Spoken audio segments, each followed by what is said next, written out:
We are talking about short form today, so we'll also try to keep it short and sweet. Evidently, short and quick is better than fast and long these days. So with a panel of men on stage, that really means something. But I really, really hope everyone's really clued in. I'm going to introduce myself. I'm Arnesh Ghose. I'm going to be your BFF for this afternoon. A quick intro to what we are going to basically be talking about. Around the world right now, the world has gone vertical. The world is all about keeping it under 30 seconds. And we've seen it, especially in the last 5 years, how short-form content is slowly becoming, or very quickly becoming, the future of content marketing. If you just look at this year itself, the hottest trend this year was the 1-second reel. Did it make sense to anybody? No. Did we all like looking at it? No. Did it work like crazy? I guess it did. I'll ask the brands. That's why they are here, to answer these very difficult questions. Also, I'm just going to take this moment. I know their names and their designations and their very pretty faces are on the board. I'm going to take this moment to just introduce all of them to you once again. Starting right there, very, very far away, that's Adityan Kayalakal. He's told me you can call him Adi. He's the marketing head and founding member of Veera. Then I have Hector Anklesaria. He's the head of marketing, Tata Capital. Then I have Khushaal Talreja, head of marketing, Mintoak. After Khushaal, I have Mahip Dwivedi, VP and head of marketing, Pepperfry. Then we have Murtuza Madraswala, head of marketing, NBA India. And finally, but not at all, Yogesh Nambiar, marketing director, HARMAN India. Could you please welcome them with a really solid round of applause? I know you can be louder than that. I'm going to act like an MC and be like, come on, guys, you can do better than that. Okay, so guys, I'm going to jump right in. I know it's about this conversation. Let me just ask a general question. I'm just going to open it up to you guys. Anyone can pick up the mic and answer this.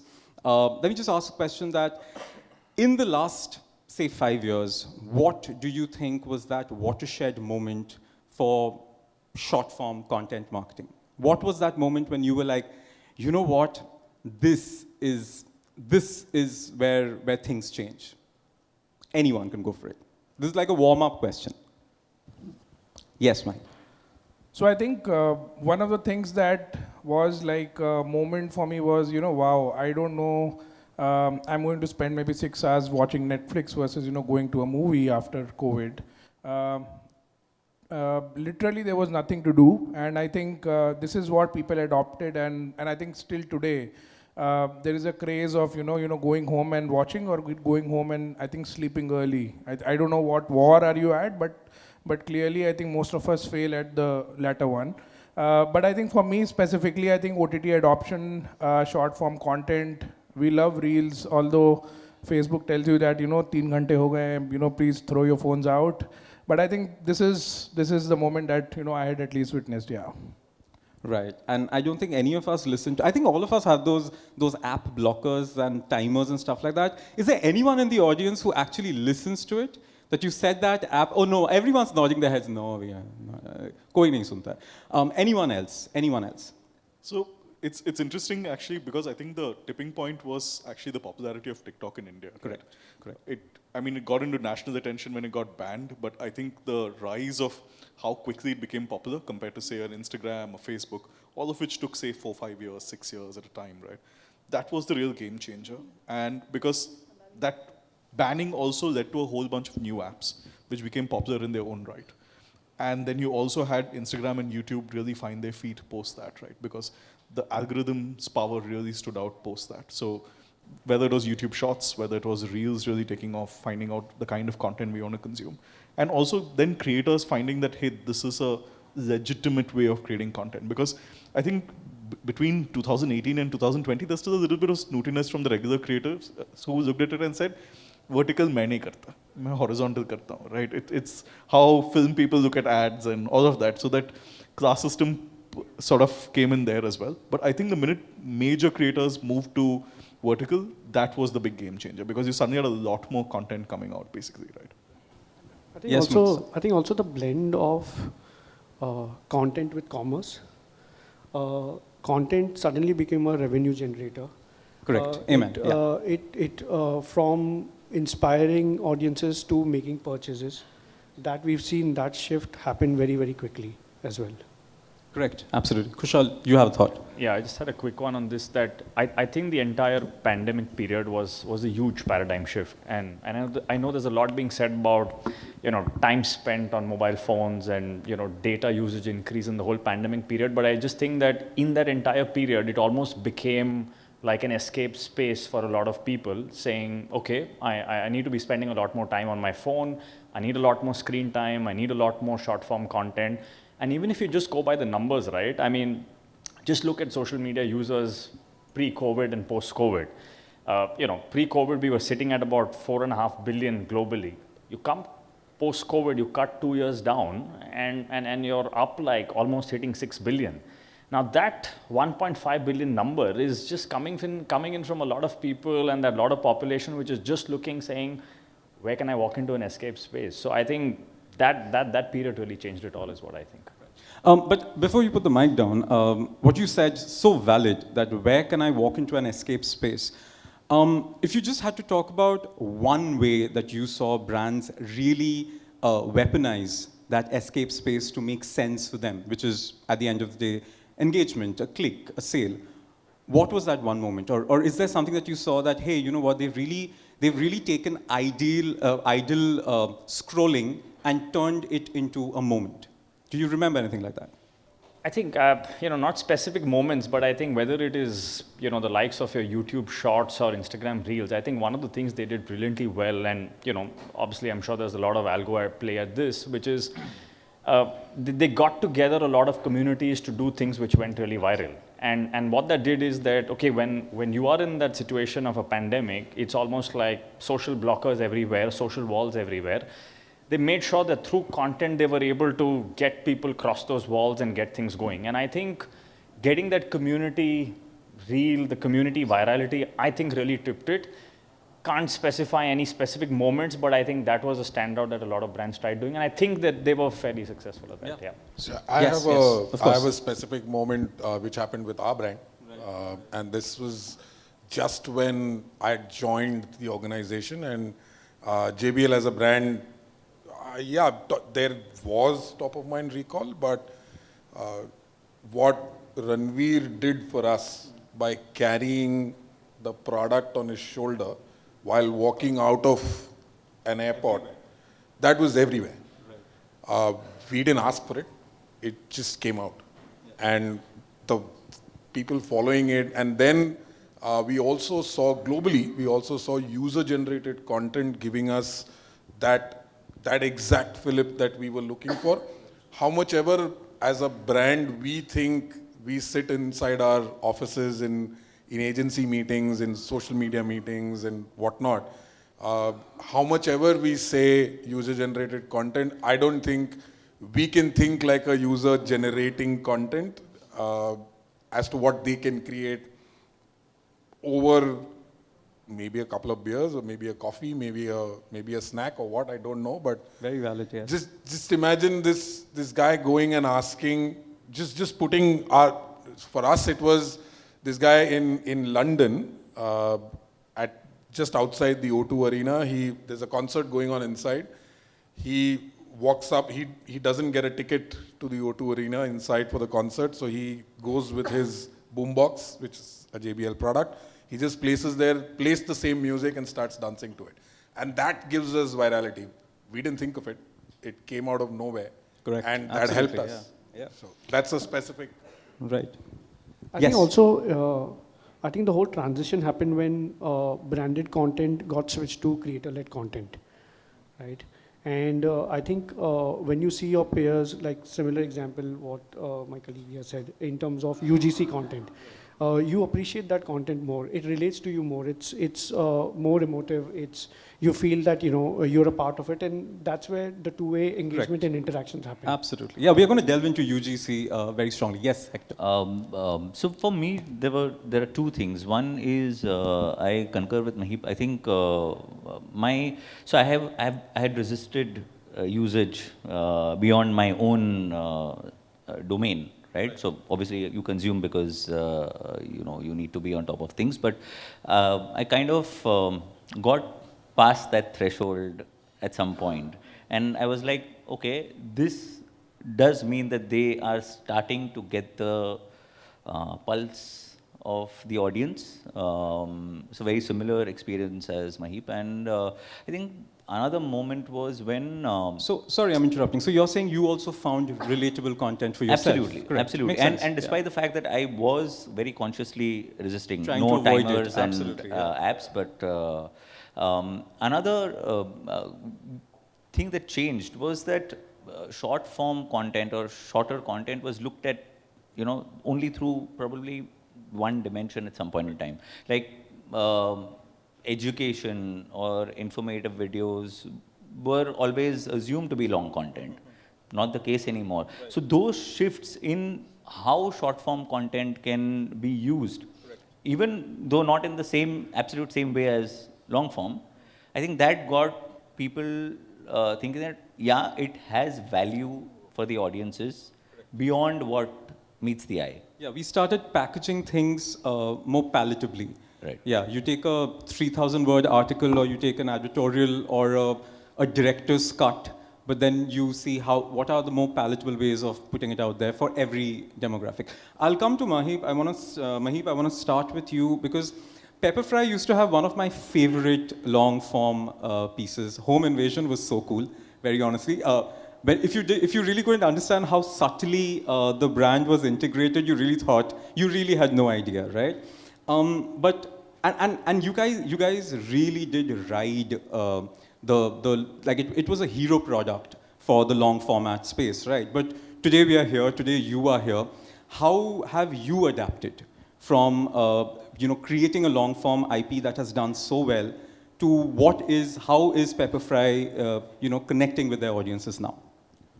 So I think one of the most important things any brand should look at is what is changing across, I think, media landscapes, device usage and everything else, right? So today, I think the lengthiest content that I had in last 1 year, all the campaign would not be more than, I think, 15 to 18 seconds or max, I think, 20-25 seconds. We also are focused right now to actually shoot both the contents differently. Now the reason being is maybe you can easily do, let's say, a landscape and cut it and use it for a reel. It doesn't give you that impact, right? So right now the approach is whether it is produced in-house or let's say it's with the agency.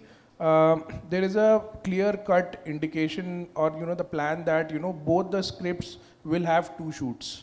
Now it gives you that emotional touch, it delivers that message on time, and also I think the quality, because why will you like a content if the quality is bad, right? Absolutely. And it is not just looking at it, but I think the feel of it comes when you plan it well. So I think we have started adopting it, I think, post-COVID and even during COVID, because the world was obviously moving towards it. So I think any brand, or I would say no brand has an option today to say Correct. Yeah. long form is the only option. Correct. And I think when you're talking about shooting horizontally and vertically, everyone here who works in social media or at a digital agency is feeling that pain deep inside. I know what it is to produce content both ways. It's a headache. The client is hated to their very core that day. We bill you guys for extra beers afterwards. We always do that. Also, what I want to take to is, Adityan, I want to take this to you. While we know the strength of long format, what would you say is, if we had to talk about, and I know we are in the world of post-pandemic, short form, decreasing attention spans, we are aware of all of that, right? But what would you say is the key advantage of short form? What is that one advantage which makes short form the hero right now? You get to win and lose every single day. That's the biggest advantage, right? Because, and I'll give you a simple example. Like, so Murtuza, Yogesh and I have worked on a project together during the pandemic, right? There used to be a JBL property that the NBA used to run, and it was basically that moment of the day kind of thing, which was sync to great music and stuff like that. And I remember that property globally, I think the week it was released got about 52 million views or something like that across channels. Did really, really well. But there were pieces in it that didn't do so well. There were pieces in it that did really well. the science would dictate that maybe it was that particular player or that this thing. It was just attention spans at some points of it, right? Because one Thursday it was great, one Thursday it was really shit, but it was just what is happening contextually around it and things like that. But what you were able to do is, because we were able to generate 100 pieces of content like that, you were okay failing on 20 of them and winning on, say, 80 of them, right? So what you had a chance to do was say that, okay, get up, dust yourself off, go on to the next one. You didn't have to live and die by that one decision that you made, basically, right? And with long form, you're stuck with it. You've gone and spent crores building that. Bombs on you, man. You're left holding the dead body of that campaign, basically, right? And there isn't much you can do. I mean, you can try come off the 100 edits from that. That might work. Right. It's not a bad thing. But yeah, at least you're not stuck with that theme, basically. Sometimes you just get the theme wrong. It's okay. Short form, next day, just start afresh. It's fine. Correct. Absolutely. This is a great segue. Yogesh, really need to ask you this. India has this multi-language, multicultural milieu, and we would expect that the challenges also become multi. So what are the challenges when it comes to marketing short form for India? What are the challenges according to you? So the genre that we cater to, and this is a global piece where we don't cater to dialects. We cater to two categories, which is music and sports, which to our mind, and I'm restricting it to our mind because it may not be true for every brand, is these two categories do not have a language barrier, right? So if you sing in a particular language, doesn't mean that it will not appeal to someone who does not understand your language. Also sport, whatever sport you play, it should appeal nationally. So one way to look at it is we've taken two safe categories to work with. The other piece is we have a larger plethora of musicians or artists or talents to work with.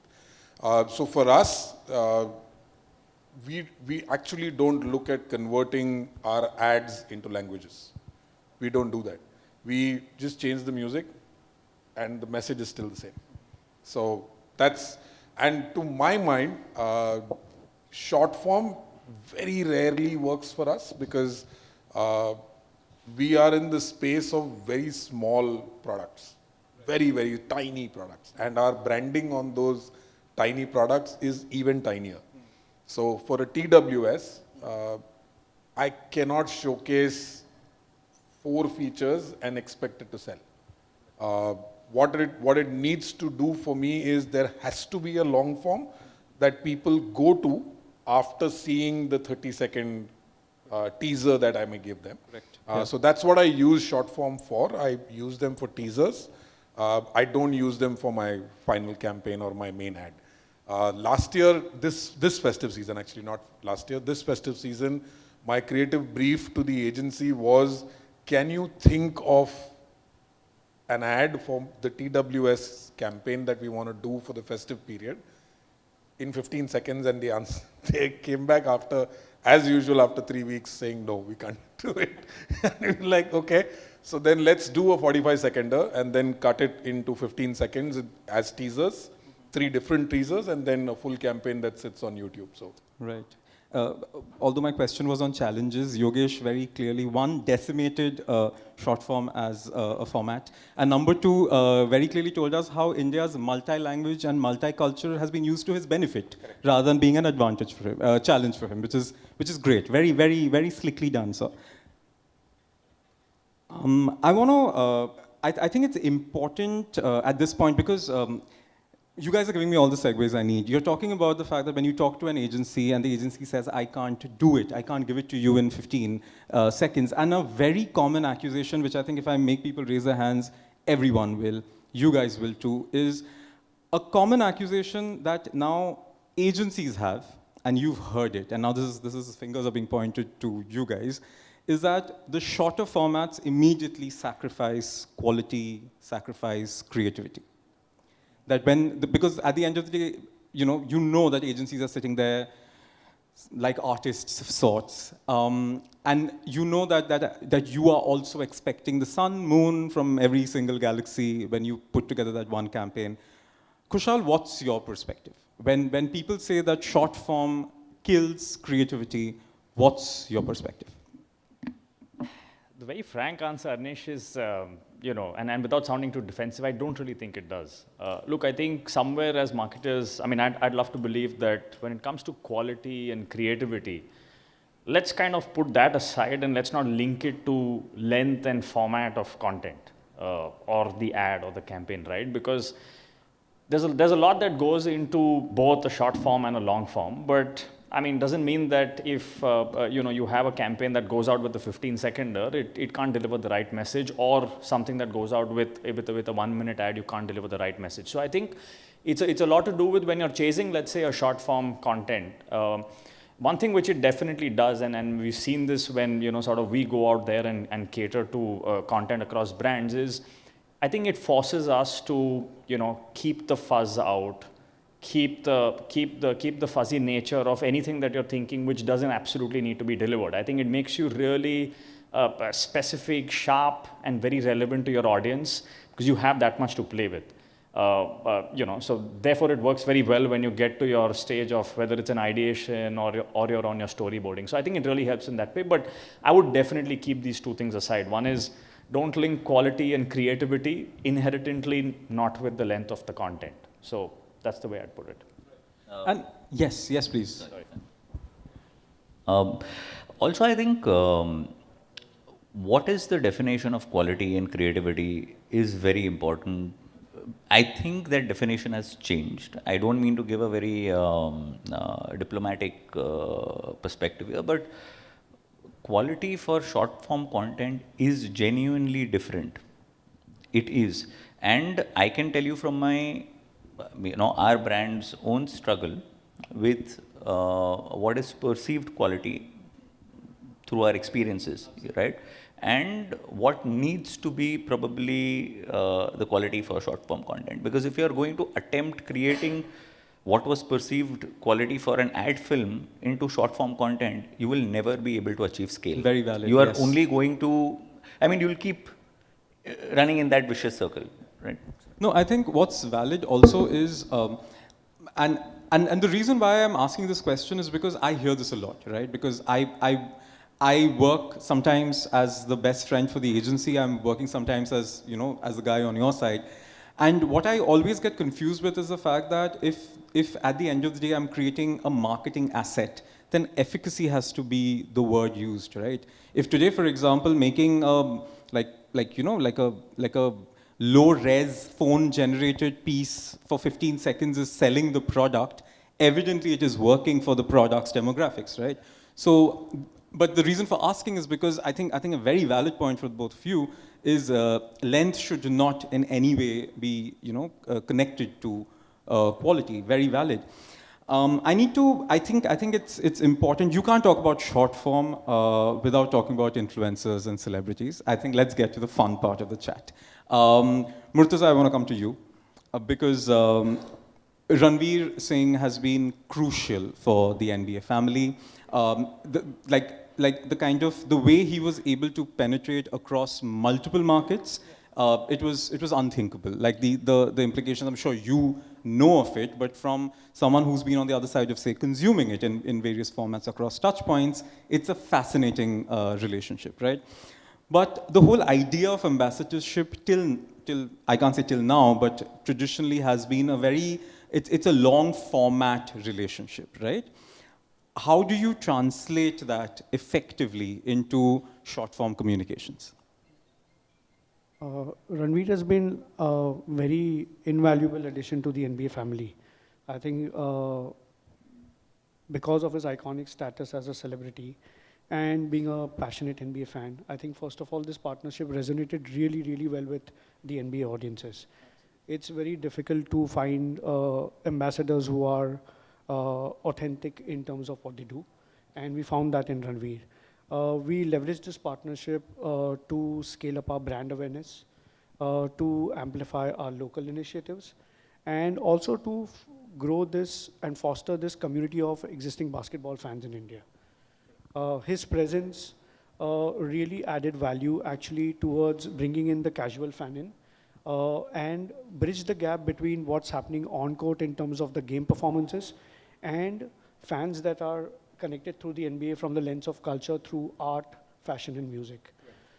His presence across global games like the NBA All-Star and NBA Abu Dhabi games gave us an opportunity to bring the game closer to Indian fans through the content that we created with him.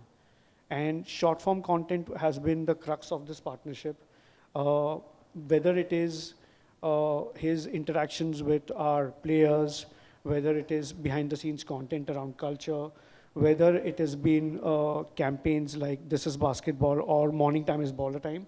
A lot of this content was created specifically for our younger audiences to be able to consume in bite-sized format.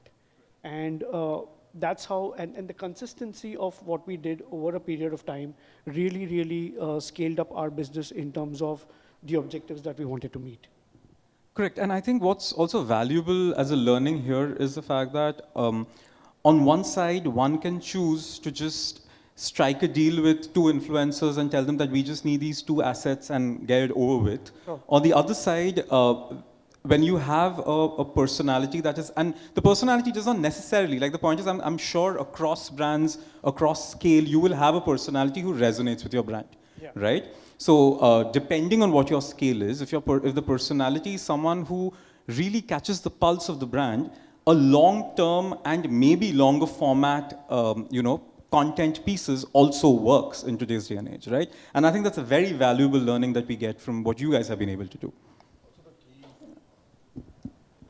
Also, the key to what he mentioned is the consistency. Correct, absolutely. So if you're consistent with what you're trying to communicate, whether long form, short form, if the consistency is there, it will deliver. It Correct. will deliver. It does not necessarily have to be done through very slick or classy or top end directors directing it. It can just be an UGC for all you care. Absolutely, makes sense. I'm going to use the NBA segue and take it to Adityan now. Across your, and because now we are talking about influencers, so we cannot not talk about memes. It's very weird. Did you think 5 years back, 6 years back, we would have a very academic conversation on memes on a panel? I did not. That just goes to show that I have zero foresightedness. But, there's been NBA, there's been Byju's for you, now you're at Veera. Memes went from being fun to becoming promotional tools. I have seen that when I have actively consulted for film companies, to becoming weapons of sorts when it comes to weapons of communication, to being very solid marketing tools. When you look at it, what's the journey? What can memes do today, and what would you say is the future? See, the thing is, this was eventually going to happen, right? Because what short video did more than anything else is it basically took creative and brought that to the forefront. Good ideas did well, whether it was shot on a really shitty phone or whether it was in 4K, basically, right? And what it really did is it gave everybody the opportunity to tell a story. So every person, and literally every person on this panel also is possibly had a great idea which they put up as a meme and it's done really well, for example, right? So when we've suddenly democratized ideas, the platform's anyway going to try and push that in the algo as much as possible. I think as brands, what we suddenly realized is, hey, this is a cheapish, and I'm going to say that with a star, but a cheapish way to put our POV and put our product in a slightly fun setting on a daily basis. Because I think what also happens is when you're thinking about it from a formal brand building or a campaign perspective, it's always these, okay, do we have the product shot right? Do we have do we have everything looking right? But when we're doing the everyday stuff now, we're not so worried about that. We're like, yeah, let's have a little bit of fun. Let's do things that we wouldn't have thought about doing with the logo before, for example, right? And I think it's that freedom of that channel which is now permeating into some of our thinking, so which is a good thing in its own way. But yeah, it's also letting us again have a new victory every single day or every single minute, right? Yeah, I think that's valid. It really ties into what you said earlier. Makes sense. Absolutely. And if topical communication keeps going on, right? Like you see everybody doing, like jumping on Manure and Zepto, and we're guilty of jumping on it ourselves, right? But the thing is, there's no one right take to it anymore. There can be 30 takes to it, and they can all be equally funny, and you can have an equally good time laughing at all of them, right? So the opportunity is now suddenly a billion. It's not just like one or two and things like Amen. that. Correct. And Yes. to that point, when Mahip said, if it's bad content, people won't see it.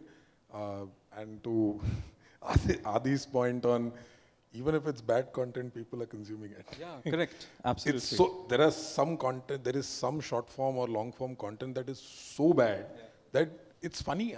Like Yeah, absolutely. Like, look at Literally Skibidi created Toilet, money look on at Ganji bad Chudel. content. Yeah, Ganji I Chudel. can't get Ganji Chudel, and it does so Exactly. damn well, man. That's not dirty, by the way. No, but that's the thing, right? That you've got a whole new genre that's just come out of the fact that agencies were given lesser budgets. Skibidi Toilet was born because of that agencies were given lesser budgets, so they were like, you know what? I'm going to give you this, and it flew, and then that guy goes ahead and makes a YouTube series out of it. Ganji Churel has gone to the extent that Ganji Churel is now a standalone influencer. The Swiggy campaign that was was created with Ganji Churel flying in, right? So. And Shadi.com also, correct? So that's the point. I think it goes back to that age-old adage from journalism, that no publicity is bad publicity, no content is bad content, as long as it sells and makes you guys money, right? That's all we care about. Hector, I wanna get to this one with you. We've discussed influencers, so it's important to discuss the other side of the coin, which is user-generated content, right? And on one side, I want you to tell me why should brands harness UGC more, the power of UGC more, and on the other side, the brands who are, for example, only dependent on UGC, because there are a lot of brands on UGC, and especially when brands start out, they depend on UGC most, right? So when there are brands who are only dependent on it, what are they missing out on? Before I answer, I should say that we also hopped onto the Manyavar thing, and surprisingly, our employees thought that we'd actually put up a hoarding there, right? So I'm saying there is nothing, absolutely nothing that you do necessarily which will have, you have to take the risk of being a little, in the moment, and if it works, it works. If it doesn't work, it doesn't work. Valid. Very valid. Anyway, yeah. So, I think, Arnesh, I'll be really overstating if I say the good things about UGC. I think it's very, very important, like you rightly mentioned, especially for brands who are newer, smaller. But at the same time, I think it's the answer lies in the simplicity of it, which is that it connects back to authenticity to a great extent. It also connects back to the user himself, which is what social thrives on, right? You want it to be about you. You don't want it to be, I'm talking about from the audience's Absolutely, perspective, yes, right? absolutely. And therefore, I don't think any brand should be devoid of it. What are the perils of only being on UGC? There are, I think, very few, unless one of my panelists can point out. But there are one or two, like for example, it could go wrong in terms of the feel that you want to give your audience, right? UGC is meant to give you an authentic feel, and it could possibly do the opposite. Because you for don't have control, right? Correct. You don't have control. Also, you may also, it also depends on what kind of industry you function out of. It sometimes comes across as looking like it's made up, though it may not be necessarily. And I think apart that, it's just really maybe doing a campaign at will, which is easier with paid concepts as opposed to creating a genuine UGC which may be effective. So I think, yeah, that's absolutely makes sense. Makes sense. Khushaal, I think it's important to now discuss. I think it's the elephant in every brand's boardroom. Let's just talk ROI, okay? Let's just start talking money. We've spoken about everything else. Nothing matters. I'm going to ask the direct, straight up, no bullshit question. Does engagement rate really translate to sales? Do you guys really care? Please tell us, because if you don't, we'll stop it. We have to care. I don't think there's an option, right? Beyond the point. So, Right. Go on, go on. I think, yes. So, yes, attribution. There are concerns, and I know where that mockery goes in terms of, till what extent can you go about measuring ROI, and for what are the kind of campaigns where you can really take it right down to the funnel, right? But I think to a large extent, when we've seen, and for us, a lot of the large audience that we sort of enable marketing towards is, let's say, the 60 million plus SME base in the country, right? And for us, it's almost like if you're able to, and because it's a lot to do with financial products and a lot to do with trust building, the ROI for us literally is, are we able to build that trust factor to begin with at the top of the funnel through the content that we are generating, right? Beyond the point when we go, under that as part of the funnel to see, okay, what is the kind of conversion we are able to drive? I think that's where, while of course through digital mediums and attribution tools, we're able to get down to the wire, it's not in every case that you can really go out there and attribute saying, okay, this is what this campaign delivered. But I think largely when we look at it, definitely engagement is something that we try and have various linkages to what that eventual conversion could look like. Right. So, right. yeah, there's no clear, there's no black and white answer here. This is a topic which is always going to be, in the hazy funds, but I guess we all do our best to get there. So influencers should just keep on dancing the way they are and showing you and getting ready, and we should be getting ready with them every single day. As far as it goes because viral, as long as you guys think that's a metric, we'll keep them dancing. Yes, yes, Yogesh, you had a thought? So there's a metric that this engagement rate to sales piece, right? So this is something that I tried explaining to the business guy, the sales guy in the team. He asked me exactly the same question. ये engagement rate अच्छा कैसे पता चलेगा? माल तो नहीं बिका.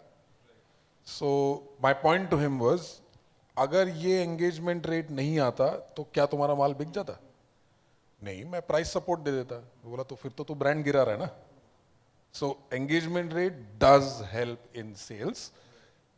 It is in whose mind are you going and sitting, and who is watching or who is engaging with that content. So if the dealer community is engaging with the content which is B2B, then he will buy your product more and stock it. If the consumer community is, or the end user is engaging with your content, they will buy the product from the dealer. Correct. Or the Makes retailer. sense. So makes sense. Yeah. engagement rate does work for sales. I will argue till cows come home, or all the social media influencers agencies come are so home, happy right now. It does work. Yes, it super, does. super. Hey, Adi should be able to tell you, yeah, because he was talking to kids and kids' parents in Byju's. Correct, of course. Murtuza is talking to people to consume basketball as a sport, which is in a cricket-loving nation. Absolutely, very valid, yes.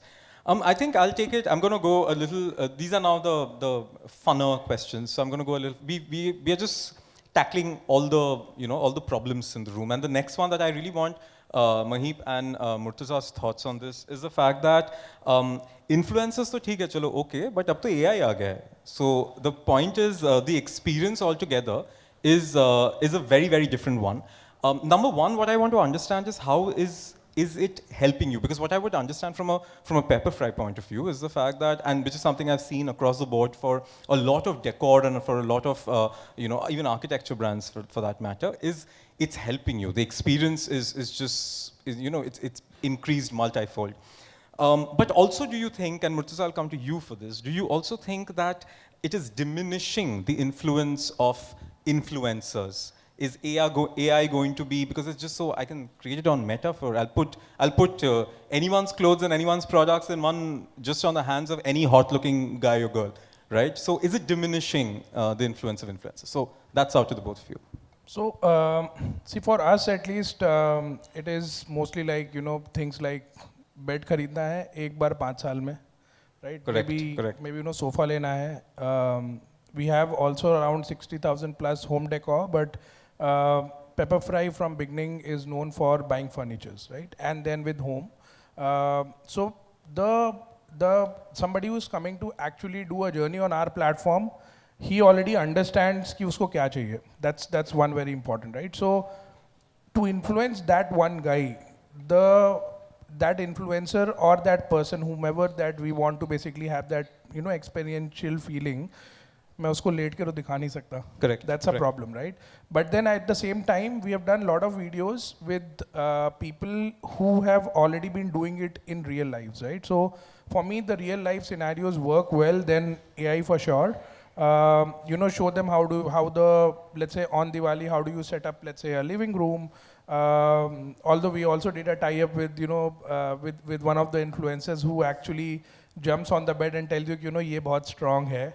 And that also worked for us for Delhi because that is what we were looking at, niche and corners of India. For and Delhi? Okay. Yeah. I am not saying anything. As if the city needs more reasons to, okay. Anyway. I hope you've gotten this 15 seconds. Whoever's doing social media, it'll fly for you, Financial Express. Trust me on this one. But I think, at the same time, I think what's more important is what are you selling today, right? If you're selling furnitures like us, there's no brand value, okay? People come to Pepperfry because there's a trust, yahan se lenge to maybe, it's better than, maybe going to a store. If they can match prices, do you have, what I see also outside, and that's why we do not have stores to sell. We have experience stores, right? We have always been different from every other, I think, brick and mortar, because when you walk into a Pepperfry store versus any other store, it's more designed. It's more for an experience, and that's what the brand is staying, last, I think, 12, 13 years. So I think for me, the clear answer is, AI does help you, but I think not to an extent jahan se mujhe, I think, dhanda aega. Correct. Makes sense. And yes, Murtuza, the second part. Yeah, I don't think it diminishes the role of the influencer or the celebrity. In fact, to the contrary, I think that it acts as a catalyst to the evolution, if correctly used. I think when creators make content, I feel that their audiences look for or relate to it in terms of their stories, their personalities, and their experiences. Correct, absolutely. And that's not something that AI can do, right? What AI typically does is, or helps us, is in generation of ideas, in enhancing production quality, in personalizing messages.